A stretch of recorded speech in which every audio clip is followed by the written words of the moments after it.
Prey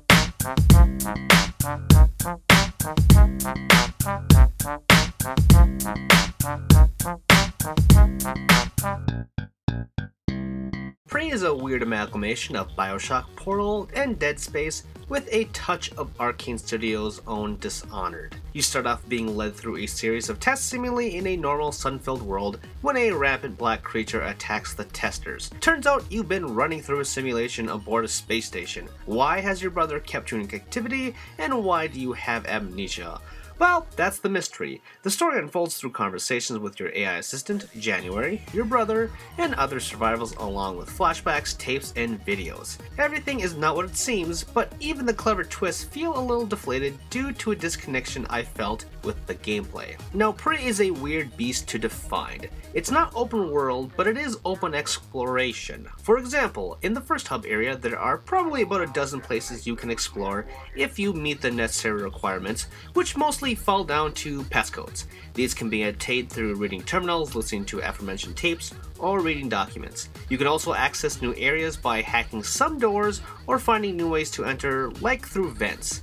In this way, it's actually very similar to the new Deus Ex games. You have an upgrade system that raises stats and grants you some destructive powers later on, but these skills can also be used for traversal, such as the hacking I just mentioned, as well as strength to move heavy objects blocking gates. Having not known about this exploration system before, I was thrilled jumping in with that first area, thinking that moving on to the next area would inevitably bring me back to this, like so many other Metroidvania type experiences, or I guess to fit it in with the horror thing, let's say like Resident Evil, how you explore the mansion.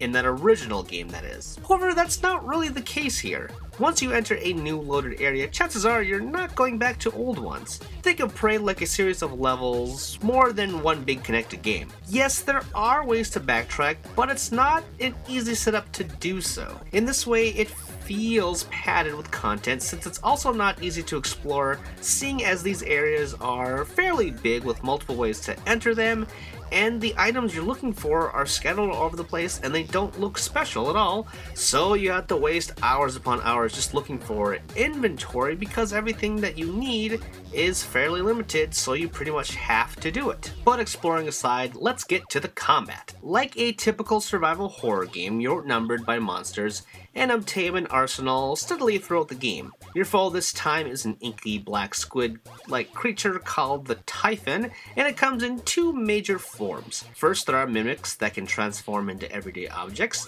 The other is more humanoid and as such more powerful. Both of these Typhons also come in a variety unto themselves, and there are other special cases as well. While they are interesting in concept and in turn scary, they're more annoying than anything else. Mimics take the whole jump scare tactic and crank it up to 11, which degrades the thrill of that sensation over time, not to mention my eardrums were bleeding from the spike in music every time an encounter happened. The normal humanoid creatures are tough yet fair, but the elemental forms are downright too intense. The game encourages you to sneak around to avoid these encounters, but I found that strategy pretty much unsound.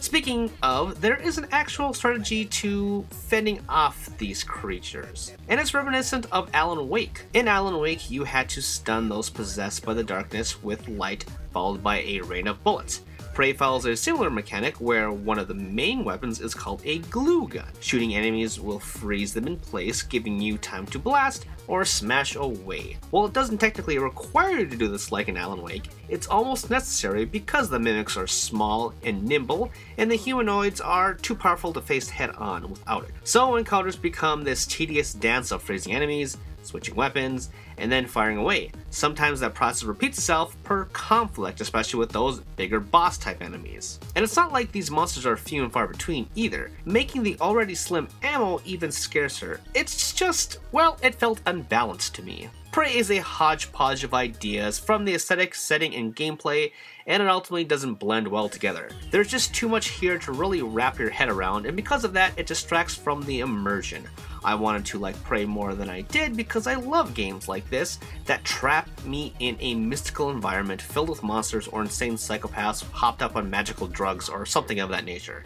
There's quite a few experiences out there, so it's not like we're lacking, but I'm always hopeful for another good one in this subgenre of sorts. I was fairly negative throughout this review, but I do want to say I did like parts of it. The game itself is visually beautiful. I love the environments. Some of the weapons are very cool, especially that glue gun, in that it's not just a combat weapon, but you can also use it as an exploration tool. You can hop on it and get to new heights. And I love the music as well, except for when you get into encounters when it really blares in your eardrums. So there's a lot of good things about it, yet overall it's not a great game. So in this way, I do think my score perfectly reflects that. Although, for one more clarification, I will say that it is kind of teetering on that 3rd star. Did you know that was a ReActionExaminer video? If you liked it, you should subscribe to me to keep up with everything that I'm doing. Also, if you have some other interests, like sex for example, check out Tomops, which is a comedy sex podcast thing wherein my best friend and I check out the weird and abnormal and the erotic. And of course you should support me on Patreon because hey, I want to make the channel better and I want your help to do so. Plus, if you want to check out my writing, check out Game Jerk, where I have archives and new stuff for all projects, okay? You can find all the stuff and more in the description with the links below. Thanks for watching and I will see you all next time.